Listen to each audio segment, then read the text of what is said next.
Oke guys, jadi hari ini aku diberikan kesempatan untuk sharing tentang rahasia eksis di media sosial dengan sebuah value. Sebenarnya sih dari Muspan judulnya itu ala selebgram gitu. Cuma aku ganti karena aku merasa bahwa aku itu bukan selebgram gitu, aku content creator. Oke, kita mulai aja. So, slide ini, it's okay not to be okay. Kadang kita karena pengen ngebangun sebuah personal branding dan orang sudah memulainya terlebih dahulu, mungkin mereka udah punya 5.000 followers, mereka udah punya 15.000 followers, atau mungkin lebih gede daripada kita, dan kita merasa bahwa kita udah telat untuk membangun personal brandnya kita. Kita juga merasa bahwa kita adalah manusia yang biasa-biasa saja, mungkin kalau lagi di kuliah kita yang nggak terlalu pintar, yang juga nggak terlalu bego, dan nggak ada value yang kita pengen bagikan gitu. Bagi aku pribadi, siapapun kita tuh punya kesempatan untuk membangun medianya kita sendiri. Jadi it's okay not to be okay, it's okay untuk nggak perfect, it's okay untuk mungkin sekarang posisinya followers kita masih sedikit, kapasitas kita juga mungkin belum terlalu maksimal, nggak apa-apa, karena setiap orang mereka memulainya dengan nol gitu. Mereka juga mulai dari bawah, mulai dari 500 followers, 1.000 followers, dan ya aku sharing hal ini karena aku juga mengalami hal yang sama. Kecuali kalau ada di antara kawan-kawan semua pengen memulai dengan membeli followers, silakan saja, tapi itu nggak baik untuk kawan-kawan semua karena beli followers mungkin kawan-kawan bisa langsung swipe up 10K misalkan, tapi itu sama halnya dengan kita membohongi diri kita sendiri, engagement dari postingan kita juga nggak naik, ya tujuannya untuk apa? Sebelum lanjut, aku kenalan dulu karena pasti belum semua kenal di sini. Jadi aku Farliandi, saat ini full time sebagai digital creator. Aku share soal bisnis, productivity, dan juga perkembangan diri di Instagram dan juga TikTok. Jadi kawan-kawan semua yang memang pengen mengembangkan dirinya sebagai anak muda, boleh banget untuk follow aku. Lumayan lah ya, di sini ada 100, jadi tambahan 100 followers. Terus selain sebagai seorang digital creator, aku juga founder dari Sosial Kreatif. Jadi Sosial Kreatif itu adalah agensi media sosial. Kita membantu brand-brand lokal untuk pembuatan konten media sosial mereka. Dan per hari ini kita menjadi media kreatif marketing. Jadi kawan-kawan yang pengen belajar soal kreatif marketing, digital marketing, untuk menjadi content creator, boleh banget untuk follow Sosial Kreatif. Oke, 3 hal yang bakal aku share hari ini. Pertama adalah how to think like media. 2, pola personal branding. Dan ketiga, growth hacks for content creator. Karena menurut aku pribadi, sebelum masuk untuk belajar how to-nya, gimana meningkatkan followers, gimana algoritma, gimana pola konten yang lebih baik, fondasinya dulu yang harus kita bangun. Ya fondasinya diri kita sendiri. Banyak orang di media sosial, kadang kita tuh take it for granted. Artinya karena kita buka email, kita buat akun Instagram atau TikTok, semuanya gratis. Kadang komitmennya itu antara mau dan tidak gitu. Pada saat mungkin likes-nya banyak, kita akan excited, kita akan semangat. Tapi kalau misalkan lagi nggak sesuai ekspektasi, kita merasa bahwa ya udah deh, aku stop aja deh, nggak usah lanjut lagi. Makanya karena list komitmen di dunia sosial media ini, banyak yang bisa menggait banyak followers karena konsistensi, ada juga yang maju, mundur, ujung-ujungnya yang nggak bakal maksimal. Sedikit atau banyak followers, kita bisa membangun manfaat dari akun kita sendiri. Jadi terlepas siapa kita, terlepas background pendidikan kita, terlepas apapun pekerjaan kita saat ini, setiap dari kita punya kesempatan untuk membangun media kita sendiri. Kenapa ini penting? Karena ya zaman dulu ya, pasti juga di Muspen udah dibahas bahwa orang-orang yang punya medianya adalah orang-orang yang gede. Entah itu televisi, entah itu perusahaan yang gede, mereka punya media karena mereka punya budget, mereka punya medianya gitu. Tapi di zaman sosial media seperti sekarang, siapapun kita, ada privilege atau nggak ada privilege, mau kita anak orang kaya atau bukan, atau mau kita pebisnis atau karyawan, kita tuh bisa membangun media kita sendiri. Membangun media kita maksudnya gimana? Kalau kita punya media untuk menyalurkan ide kita punya tempat untuk berbagi hal yang menurut kita positif mungkin, atau hal yang menurut kita orang lain wajib tahu, artinya kita dapat kesempatan untuk punya media kita sendiri. Disitulah kawan-kawan bisa membangun karir jangka panjang. Sosial kreatif, bisnis aku, 2 minggu yang lalu kita barusan rekrutmen. Sebelum kita melihat portofolio mereka, CV mereka, kita lihat akun Instagramnya dulu. Suka atau nggak suka, akun sosial media kita itu menjadi identitas online-nya kita. Kita di Sosial Kreatif pernah melakukan eksperimen meeting sama klien. Meeting sama klien yang pertama, yaitu kita tuh belum nunjukin akun Instagramnya kita, jadi ya meeting aja ngobrolin soal bisnis. Dan klien yang kedua, kita meeting, tapi sebelum meeting kita memberikan, oh ini Instagram kita gitu.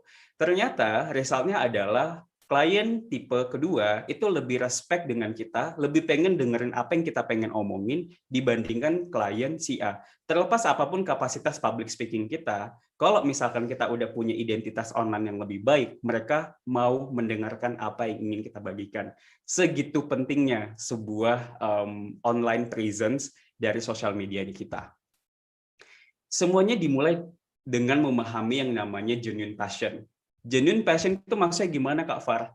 Kita tuh tetap senang untuk membagikan hal itu, atau kita tuh senang untuk melakukan hal itu, mau dibayar mahal atau nggak dibayar mahal, ya kita tetap mau melakukan hal itu. Nah, itu adalah genuine passion. Dan aku yakin setiap dari kita di sini, kita tuh punya sesuatu hal yang menjadi passion-nya kita, hal yang mendrive diri kita untuk melakukan sesuatu. Entah itu soal traveling, entah itu soal musik, entah itu soal fashion, kuliner, teknologi, atau apapun yang menjadi genuine passion kawan-kawan semua. Karena aku di sosial kreatif ya, bangun personal brand, sama sekali nggak punya ekspektasi untuk pengen punya 100.000 followers, biar brand bisa masuk dan bisa dibayar puluhan juta misalkan. Nggak pernah kebayang gitu. Yang aku lihat, ya aku senang berbagi suatu hal yang memang aku suka, ya udah aku bagikan gitu. Pada saat aku posting, ada perasaan bahagia yang aku dapatkan gitu. Pada saat ukuran bahagia kita di sosial media tergantung pada respon orang lain dengan kontennya kita, ujung-ujungnya kita nggak bisa maksimal. Karena kenapa? Bikin konten itu effortnya luar biasa. Mulai dari editing, mulai dari brainstorming ide, kita mulai desain, itu kan effort. Pada saat kita udah posting, terus ekspektasi kita adalah minimal ada 50 likes, minimal ada 100 likes. Terus ujung-ujungnya kita nggak bisa maksimal karena yang likes-nya itu belum sesuai ekspektasi. Pada saat ukuran bahagia kita di sosial media bergantung respon orang lain, itulah banyak orang nggak bisa konsisten di sosial media. Mindset aku di awal-awal, ya udah gitu, kan aku suka, orang lain mau likes atau enggak, aku nggak peduli. Karena kenapa? Ya I love what I'm doing gitu. Aku tetap akan lakukan, karena kenapa? Aku pengen diriku bertumbuh, aku pengen diriku berkarya, karena aku bahagia aja melakukannya gitu.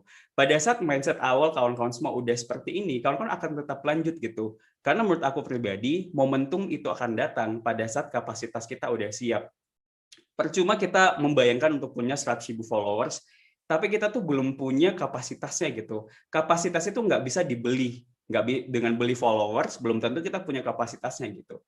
Pada saat kita udah punya kapasitasnya, punya skillnya, dan kita belajar hari demi hari untuk selalu bikin konten, ada suatu hal yang kita bisa dapatkan. Karena kenapa? Kita merasa diri kita bertumbuh. Momentum itu datang, boom, akunnya udah bisa langsung naik gitu. Ngomongin soal genuine passion, 3 hal ini yang wajib kawan-kawan selalu tanyakan ke diri kawan-kawan semua. Pertama adalah, emang kamu bisa apa? Apa yang membuat kamu berbeda? Hal apa yang kamu bisa berikan? Terlepas apapun background kawan-kawan semua, aku yakin ada 1-2 hal yang memang kita tuh punya passion di bidang itu gitu. Kita tuh senang untuk melakukan hal itu.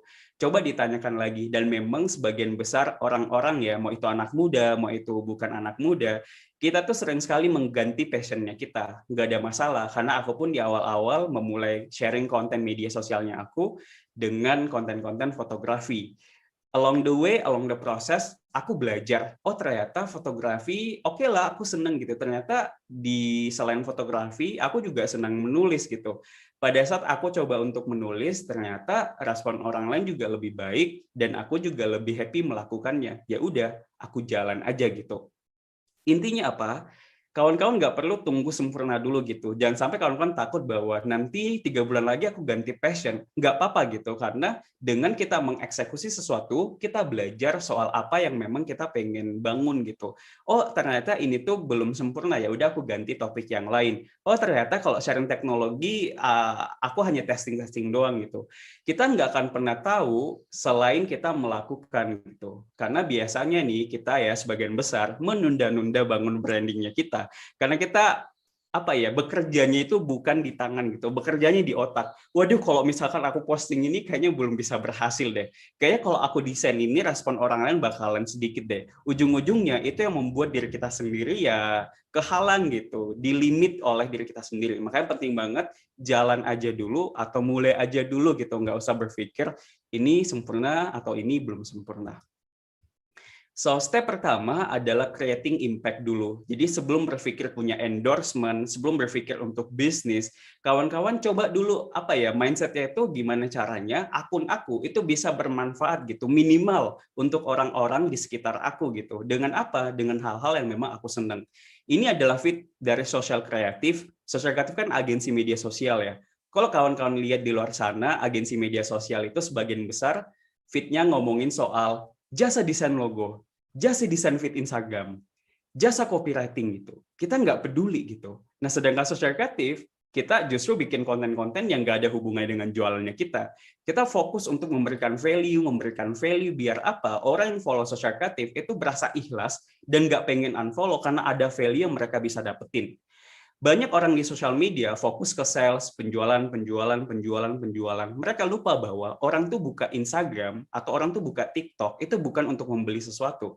Kita buka Instagram untuk mendapatkan inspirasi, informasi, hal-hal yang memang menyenangkan diri kita. Kalau kita ingin beli sesuatu, mungkin kita buka marketplace gitu. Makanya sangat penting buat kawan-kawan semua untuk memahami bahwa manusia itu senang untuk belanja, ya. Kawan-kawan pasti senang belanja. Tapi kita nggak suka dijualin gitu. Even hanya sebuah postingan, kalau semua tentang jualan, ujung-ujungnya ya mereka nggak bakalan bisa follow kita gitu. So, mindset pertama, creating impact first. Gimana caranya konten aku punya value dulu. Kalau audiens kita udah melihat value itu, kita jual produk apapun ujung-ujungnya itu bisa laku. Social kreatif, jual kaos, tulisan social kreatif, padahal itu modalnya mungkin cuma 50-70 ribu gitu. Kita jual 500 ribu, itu ada 80 orang yang mau beli gitu. Artinya apa? Mereka bukan membeli kaosnya, mereka tuh membeli value gitu. Dan value itu kita bisa komunikasikan lewat konten-konten kita di media sosial. Kenapa banyak brand yang pengen kolaborasi dengan personal brand aku? Karena value itu yang mereka lihat gitu. Walaupun misalkan masih di angka 200 ribu followers, mungkin ada yang udah jutaan, tapi value itu udah kelihatan dan audiens aku itu udah relate banget dengan apa yang aku coba untuk bagikan, ya mereka pengen kolaborasi. So, terlepas berapapun angkanya, kawan-kawan selalu fokus di awal bahwa bagaimana caranya aku bisa berbagi value dulu gitu sebelum ada peningkatan followers. Konten terbaik itu 50% tentang value-ku apa, 50% tentang apa yang lagi trending. Kita nggak bisa terlalu idealis, juga nggak bisa terlalu mengikuti apa yang lagi trending. Makanya harus 50-50. Maksudnya gimana? Value-ku apa? Misalkan aku pribadi nih, value aku adalah tentang gimana caranya aku bisa produktif di usia muda. Itu value aku. Dan hal itu yang aku pengen bagikan di Instagram aku gitu. 50%-nya aku akan melihat apa sih yang lagi trending saat ini di Instagram. Oh, yang lagi trending microblog. Oh, yang lagi trending saham. Oh, yang lagi trending ini. Biar apa? Konten kita itu tetap relevan dengan apa yang audiens lagi butuhkan. Jadi nggak boleh terlalu idealis, nggak boleh juga terlalu mengikuti arus sosial media. Karena nanti ujung-ujungnya kita bisa kehilangan jati diri kita sendiri. So, it's always about 50%, 50%. Gitu. Mulai berbagi suatu hal yang memang menjadi ekspertis kawan-kawan semua. Aku selalu menanyakan hal ini. Kok ada orang bisa jualan apapun di media sosial dan orang itu tetap mau mengikuti? Atau misalkan ngomongin personal brand atau orang-orang di sekitar kita, mungkin ada 1-2 orang itu posting apapun, mau kontennya bagus, mau kontennya nggak bagus, orang tuh tetap mau mengikuti gitu. Sebenarnya mereka itu memiliki apa sih? Setelah dianalisa, ternyata mereka punya 2 hal. Mereka punya personality, mereka punya authority. Setiap dari kita pasti punya personality kita masing-masing. Ngomongin soal saham, banyak orang ngomongin saham gitu. Apa yang membedakan mereka? Persona mereka. Banyak yang ngomongin self-development, banyak yang ngomongin soal produktivitas. Apa yang membedakan konten Fardiandi dengan konten creator yang lain? Persona mereka gitu, persona aku gitu, dan itu nggak bisa diduplikasi. Makanya kawan-kawan yakin gitu, setiap dari kita punya personality kita masing-masing. Tapi sayangnya, tidak semua dari kita punya otoritasnya, atau istilahnya authority gitu, karena authority memang harus dibangun. Makanya di awal-awal kalau misalkan kita berbagi di media sosial, orang bakalan mulai skeptis dengan apa yang kita coba untuk bagikan. Bukan karena mereka pengen ngejulit kita gitu. Basically karena mereka skeptis, karena mereka nggak paham apa yang lagi kita kerjakan. Sayangnya, mereka nggak paham dengan apa yang kita kerjakan. Kita sebenarnya udah paham dengan apa yang kita kerjakan, justru kita mendengarkan orang yang nggak satu value dengan kita. Makanya di awal-awal kalau ada yang nyinyir, itu diabaikan aja. Karena aku pun pribadi juga dinyinyirin sama teman kuliah aku di awal-awal, karena ngapain sih pengen berbagi-bagi gitu, sok motivasi gitu, sok motivator, sok influencer, bodoh amat gitu. Intinya kawan-kawan bisa lihat di sini ada 4, skeptis, ada trust, ada authority, ada personality. Setiap daripada kita, itu pasti memulai dengan personality kita masing-masing. Kita udah mulai posting, orang mulai skeptis gitu. Konsistensi pada saat kita udah mulai posting gitu, skeptis itu udah mulai menurun gitu. Trust itu udah mulai naik. Disitulah authority bisa kebangun. Kawan kan kalau fokus di titik orange itu adalah ibarat konsistensi kita dalam berbagi konten. Jadi kalau misalkan kita nggak konsisten, ya authority nggak bisa kebangun. Beli followers, panjat sosial, itu nggak bakal bekerja kalau memang kita nggak ada konsistensi untuk berbagi.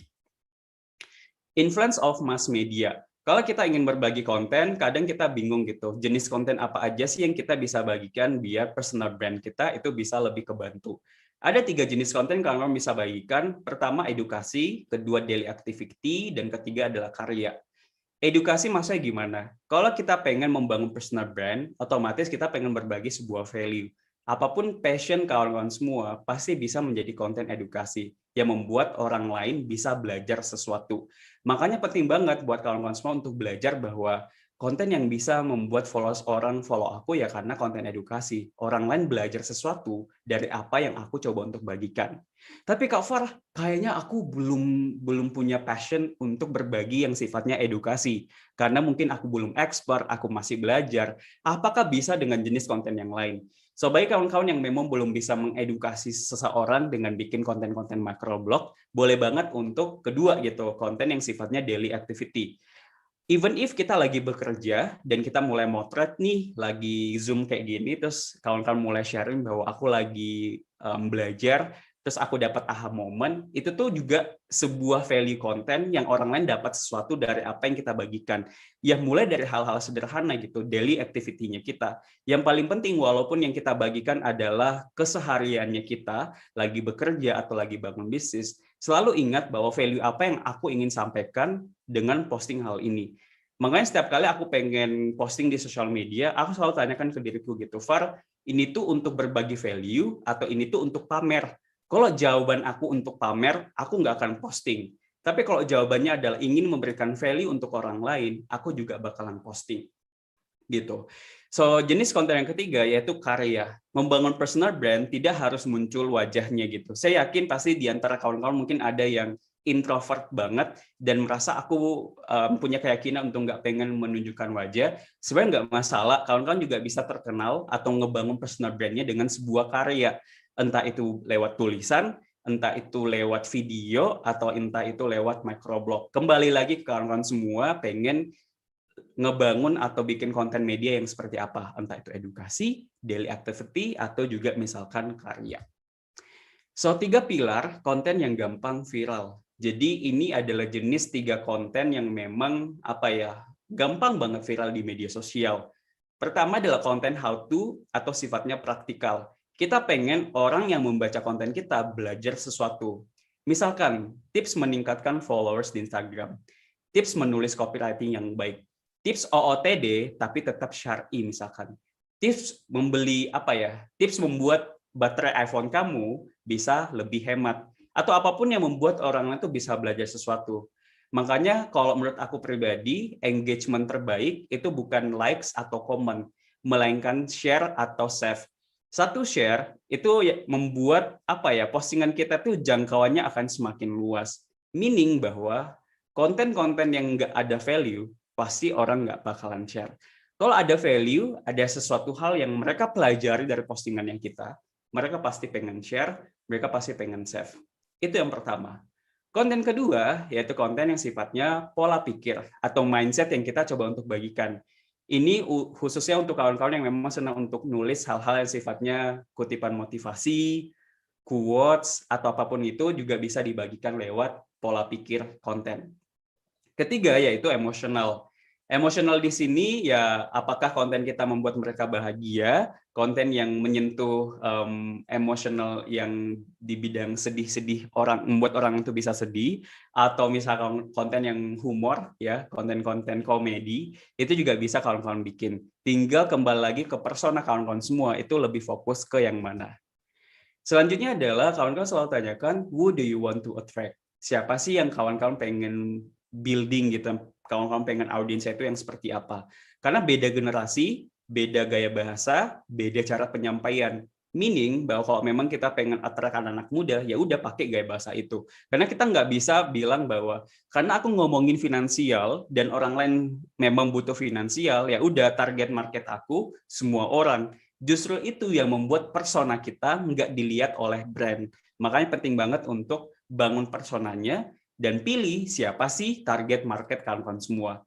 Kalau aku pribadi, aku target marketnya itu di usia 35 tahun ke bawah, jadi memang sebagian besar adalah generasi milenial dan Gen Z yang memang pengen meningkatkan kepercayaan dirinya, meningkatkan produktivitasnya di media sosial. Otomatis gaya bahasa saya ya gaya bahasa anak muda yang memang bisa relate dengan mereka. Kalaupun misalkan ada yang usia 40-50 tahun yang follow aku, ya nggak masalah juga, karena ya value attracts value. Intinya sebagian besar yang follow aku adalah mereka yang memang sesuai dengan apa yang aku pengen bagikan. Selalu ingat bahwa orang tuh nggak akan pernah peduli dengan konten kita sampai kita peduli dengan mereka. Bukan tentang kita, tapi tentang apa yang mereka bisa dapatkan. Sebelum mikirin dibayar mahal, sebelum mikirin bisnis kawan-kawan bisa laris di media sosial, selalu pikirin gitu, apa sih yang aku bisa bagikan atau berikan di media sosialnya aku. Justru itu yang membuat kita tuh kayak nggak terlalu fokus di result, tapi lebih fokus ke value ini tuh bisa bermanfaat nggak sih untuk mereka. Jadi apa ya, kalau fokusnya kita udah ke manfaat gitu kan, nggak ada hal lagi yang bisa menghalangi kita gitu. Walaupun ini agak klise, cuma ya ini yang membuat aku tuh selalu konsisten untuk berbagi konten gitu. Karena di awal-awal misalkan ada yang nge-DM, cover thank you ya, ini tuh bisa membuka mata aku untuk melakukan ini, melakukan itu, dan itu yang priceless daripada dibayar mahal gitu. Walaupun ujung-ujungnya kita manusia pasti butuh cuan untuk kita bisa hidup, tapi jangan jadikan materi itu sebagai tujuan utama kita untuk berbagi konten. Karena siapa sih yang ngasih kita rezeki, guys? Yang ngasih rezeki kan Tuhan gitu. Pada saat kita memuliakan orang lain dengan walaupun hanya dengan sebuah konten, disitulah rezeki bakalan terbuka untuk kembali lagi ke diri kita sendiri. Media saat ini tuh terbagi dua. Jadi memang media yang memang sebagian besar mayoritas yang ada di Explore dan juga di Instagram. Pertama itu microblog, kedua itu video. Video pasti kawan-kawan udah tahu lah ya bahwa the next marketing media itu adalah video. Tapi yang baru aja trending itu setahun yang lalu di awal 2020 pas pandemi itu adalah microblog. Microblog adalah konten multiple post atau carousel, post to post atau slide to slide. Itu menurut aku unik banget karena visualnya dapat, copywriting-nya dapat, video juga bisa masuk microblog gitu. Jadi unik banget. Dan kalau kita pengen berbagi konten edukasi, itu bisa banget untuk bikin konten microblog. Tinggal kembali lagi, kawan-kawan kekuatannya di public speaking kah? Kawan-kawan bisa go for video gitu. Tapi kalau kawan-kawan lebih senang dengan tulisan, lebih punya kapasitasnya di menulis atau visual, fotografi, boleh banget ke microblog. Oke, Kak Far, I know the foundation, aku udah tahu fondasinya seperti apa gitu. Gimana caranya biar aku bisa mengembangkan followers aku? Konten terbaik, konten yang sempurna, tapi nggak ada yang lihat, sama aja bohong. Apakah ada cara, misalkan kita baru aja mulai, misalkan followersnya 500-an, gimana caranya biar audiens aku bisa grow bigger, bisa lebih bertumbuh, itu caranya gimana sih Kak Far? Pertama adalah do the work. Do the work maksudnya gimana? Kita harus konsisten untuk posting setiap hari. Kenapa ini penting? Karena Instagram itu dia nggak tahu mana konten yang bagus dan mana yang enggak. Mereka tahu itu cuma dua data. Pertama, data engagement, berapa jumlah like-nya, berapa jumlah komennya. Kedua, data tentang frekuensi kita posting. Maksudnya gimana? Kalau misalkan kita baru aja memulai, otomatis engagement kita bakalan rendah dong. Otomatis data untuk engagement itu akun Instagram kita pasti rendah nilainya gitu. Tapi untuk data kedua, frekuensi kita posting, seberapa sering kita posting, itu kita bisa menang di situ. Itu dia kenapa followers aku di awal yang mungkin cuma 10 ribuan waktu awal 2020, tapi bisa double, triple, itu karena posting setiap hari. Kita pernah melakukan eksperimen di sosial kreatif, ada 2 akun yang dua-duanya ngomongin soal fashion, satu hanya posting 2 kali sebulan, tapi kualitas kontennya benar-benar yang outstanding banget. Konten yang kedua adalah konten yang biasa aja, tapi konsisten posting setiap hari. Walaupun kontennya ya gitu-gitu aja, tapi dia selalu konsisten gitu. Ternyata jangkauan postingan si B yang kedua ini tuh lebih banyak daripada si A, walaupun kualitas kontennya lebih baik. Kenapa? Instagram itu tujuannya untuk apa? Mereka pengen konten kreatornya itu membuat konten yang bisa membuat kita berlama-lama di Instagram. Konten yang bisa membuat orang lain berlama-lama, dia bakalan selalu dinaikkan. Apalagi kalau kita rajin untuk berbagi setiap hari. Quality versus quantity. Fokus di kualitas atau fokus di kuantitas sih, Kak Far?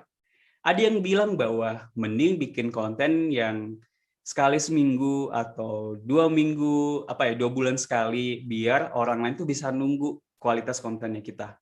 Pertanyaannya aku, kalau kita baru aja memulai, siapa sih yang pengen nunggu kontennya kita? Otomatis daripada fokus ke kualitas, fokus ke kuantitas dulu untuk step 1. Jadi step 1 aku juga di awal-awal ya udah bodo amat. Intinya aku posting setiap hari, aku bertumbuh, aku belajar sesuatu dari situ gitu. Nanti pada saat udah ada audiensnya mungkin 1.000 atau 2.000, baru mulai untuk mikirin kualitas. Kenapa aku share hal ini? Karena sebagian besar banyak orang belum memulai, karena mereka merasa bahwa kontenku belum layak untuk dikonsumsi. Kenapa mereka punya pemikiran seperti itu? Karena apa yang mereka lihat di Instagram, orang tuh udah berbagi dengan konten yang outstanding. Apalagi kontennya Kak Fardi, udah ada nih, udah lebih berkualitas. Ngapain orang lain pengen baca kontenku misalkan?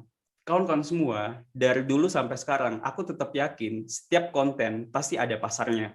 Mau itu yang berkualitas atau mungkin yang mungkin belum berkualitas, setiap konten itu pasti punya pasarnya. Intinya kita punya goals aja. Step 1 mungkin aku fokus ke kuantitas dulu, nanti along the way, along the process, aku semakin belajar, baru mulai untuk fokus ke kualitas. DMs. Salah satu hal yang bisa meningkatkan followers kita, yaitu kolaborasi gitu. Yang aku lakukan setiap hari dulunya, aku komen atau DM orang-orang memang satu value dengan aku. Aku scrolling di explore Instagram, lihat, oh ini yang lagi viral nih. Setiap ada orang yang menurut aku tuh sesuai dengan value aku bakalan komen. Komennya itu bukan cuma bilang, wow cantik kakak, atau wow ganteng kakak. Enggak gitu. Yang kita komen itu benar-benar pure bahwa apa yang mereka lagi bahas. Kontennya soal traveling, ya kita bahas soal traveling. Biar apa? Komen kita itu nggak masuk spamming. Makanya penting banget kawan-kawan coba aja gitu. Komen yang membangun orang lain. Karena gini, bikin konten udah effort, udah capek gitu. Terus tiba-tiba ada yang komplimen postingannya kita, ada yang menghargai atau mengapresiasi postingannya kita, pasti kita akan merasa penasaran gitu. Ini orang siapa sih? Disitulah profile visit aku, orang yang mengunjungi profile aku itu semakin gede gitu karena ya orang penasaran siapa sih ini. Pada saat konten aku memang punya value, mereka bakalan follow. Kalaupun enggak apa-apa gitu. Yang paling penting mereka tahu bahwa kita ada gitu. Selain menggunakan Instagram Ads, selain menggunakan SEO atau cara berbayar di luar sana, kita tuh tetap bisa dilihat oleh orang lain dengan cara DM atau komen-komen ini. Dulu aku setiap hari minimal 5 komen yang aku bagikan, konsisten setiap hari gitu. Ada yang cuma read, ada yang cuma baca, nggak di-reply. Menurut aku ya bodo amat, tugasku I do it gitu. 5 koin, 5 komen, 5 komen, 5 komen gitu. Istilahnya kalau anak social kreatif, 5 koin gitu. Teknik 5 koin. Berbagi 5 koin, karena berbagi komentar itu sama dengan membangun investasi untuk akun kita sendiri. Mungkin belum dilihat saat ini, tapi along the way, along the process, mereka pasti bisa melihat kita.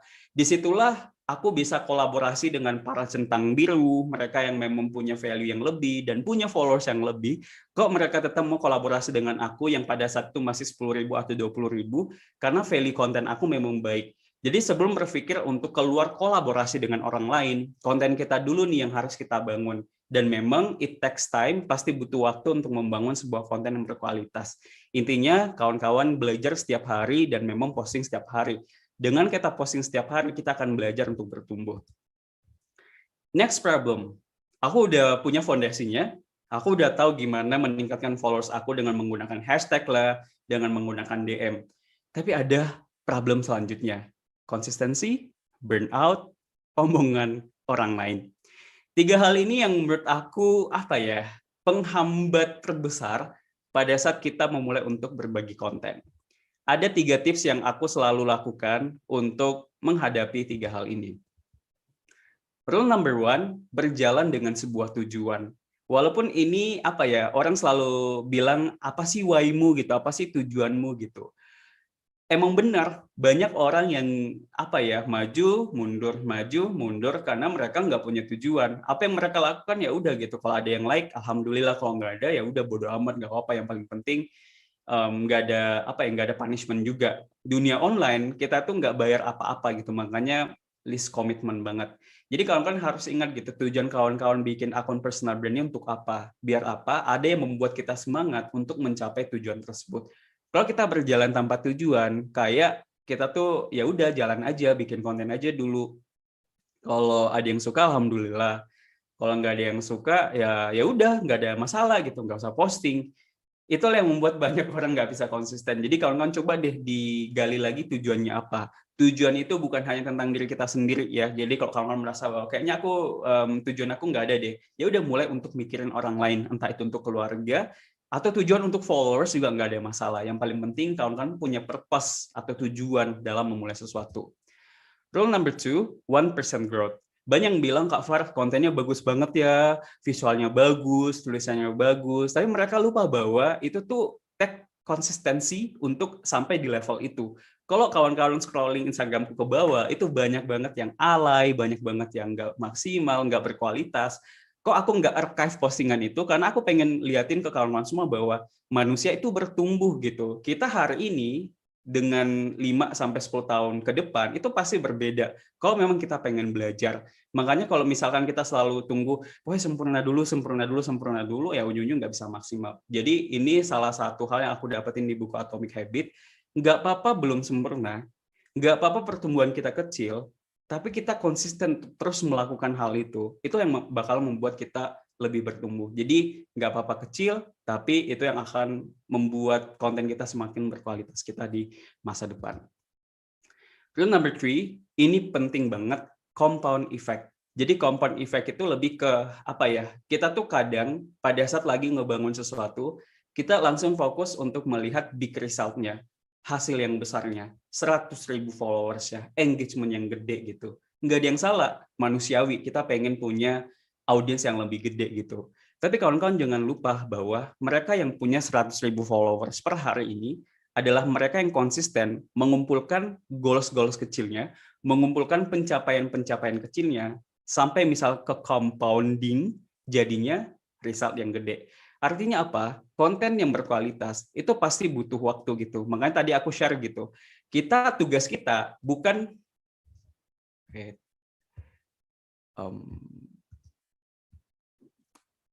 guys, suaranya masih ada? Halo. Aman Kak, aman. I cannot hear something. Bentar ya. Ya teman-teman, suaranya aman kan? Boleh dong tulis di kolom chat. Aman gak nih suaranya? Wait. Wow, aman nih Kak. Sorry guys, bentar ya.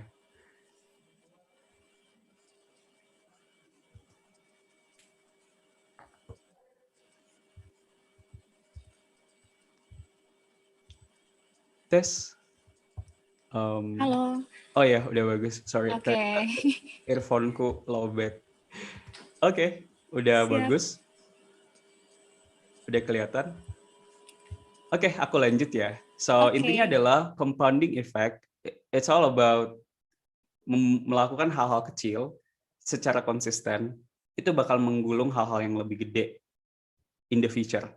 Artinya misalkan kita lagi bikin konten, walaupun misalkan belum maksimal, ya udah kita lakukan dulu gitu. Ya udah kita mulai aja dulu dengan hal-hal yang kecil itu. Karena nanti momentumnya udah datang, ujung-ujungnya ya kita bisa mendapat hal yang besar dari sana gitu. Momentum itu ada pada saat kapasitas kita sudah ada. Gimana caranya momentum itu menyapa kita kalau kita sendiri itu belum siap untuk punya kapasitas tersebut. Rule number 4, rebahan with deadline. Kenapa ini penting? Jangan lupa untuk berjeda sejenak. Karena kalau misalkan kita lagi bikin konten, burnout itu lebih mudah. Jadi karena misalkan kita aja lagi Zoom kayak gini, sebenarnya capeknya 2-3 kali lipat dibandingkan kalau kita meeting offline. Kenapa ini apa ya, kawan-kawan wajib miliki mindsetnya, karena kebanyakan di antara kita itu menjadi apa ya, social media chaser.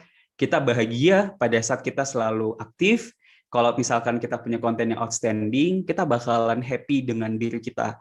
Tapi pada saat kita misalkan belum bisa produce konten yang bagus, belum bisa memberikan konten yang lebih berkualitas, kita merasa bahwa kita ini kok gini-gini aja ya, kok nggak bisa maksimal gitu. Kita tepuk tangan kalau kita punya konten yang bagus, tapi kita nggak tepuk tangan kalau konten kita nggak bagus. Jadi menurut aku pribadi, produktivitas sebenarnya atau gimana caranya biar kita bisa memaksimalkan sosial media kita, tahu kapan kita harus berjuang dan tahu kapan kita harus istirahat. Karena burnout itu akan lebih mudah. Jadi tiap kali aku burnout, aku bakalan menjauh dari rutinitas aku bakalan nggak apa ya, nggak memaksa. Karena pernah aku memaksa diriku bahwa, nggak boleh, kamu harus positif, Far. Karena baca terlalu banyak buku, jadinya terlalu positif, dan ternyata terlalu positif juga nggak baik gitu. Jadi semakin dipaksa, justru aku malah semakin nggak maksimal. Otak kita tuh butuh ruang dan waktu. Banyak content creator, mereka itu melakukan hiatus atau istirahat mungkin 2 minggu, sebulan.